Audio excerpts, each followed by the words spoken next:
الذی بعث فی الأمیین رسولا منہم یتلو علیہم آیاتہ ویزکیہم ویعلمہم الکتاب والحکمہ وإن کانوا من قبل لفی ضلال مبین۔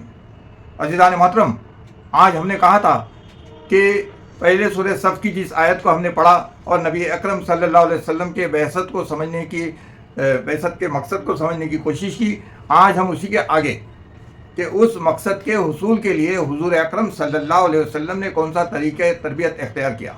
یعنی صحابہ اکرام کی ٹیم کو کس طرح سے تیار کیا۔ آج اس موضوع پر ہم کچھ باتیں سمجھنے کی کوشش کریں گے، لیکن پہلے ایک بات کی وضاحت کرتے چلے کہ ہم نے کل کہا تھا کہ وہ سورہ صف کی آیت هو الذی ارسل رسولہ بالہدی ودین الحق لیظہرہ علی الدین کلہ، وہ قرآن میں 4 مرتبہ ذکر ہوئی، جبکہ وہ 4 مرتبہ ذکر نہیں ہے، وہ آیت قرآن میں صرف 3 جگہ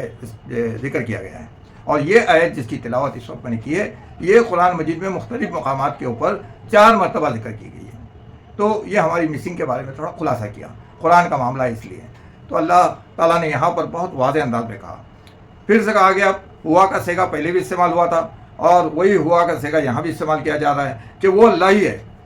جس نے اپنے رسول کو مبعوث کیا بعث فی الامیین، اور کیسے ماحول کے اندر، کیسے مقام پر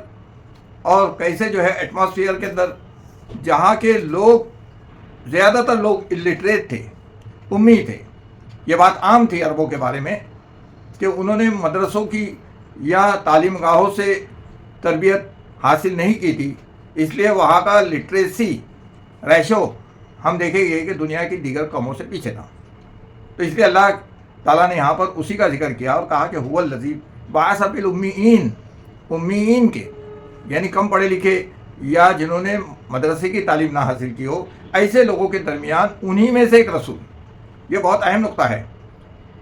اور وہ نقطہ یہ ہے کہ رسول کو جو ہے انہی میں سے، یعنی جس مقام پر دعوت دی جا رہی ہے اس مقام پر جو ہے وہاں کے باشندے کا ہونا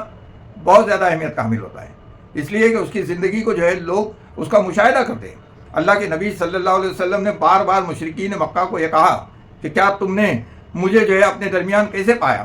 تو وہ کہتے تھے کہ آپ 40 سال ہمارے درمیان میں رہے، ہم آپ کو امین الصادق کے نام سے جانتے ہیں۔ تو یہ ہوتی ہے شہادت رسول کی کہ انہی میں سے جو اللہ تعالیٰ اٹھاتا ہے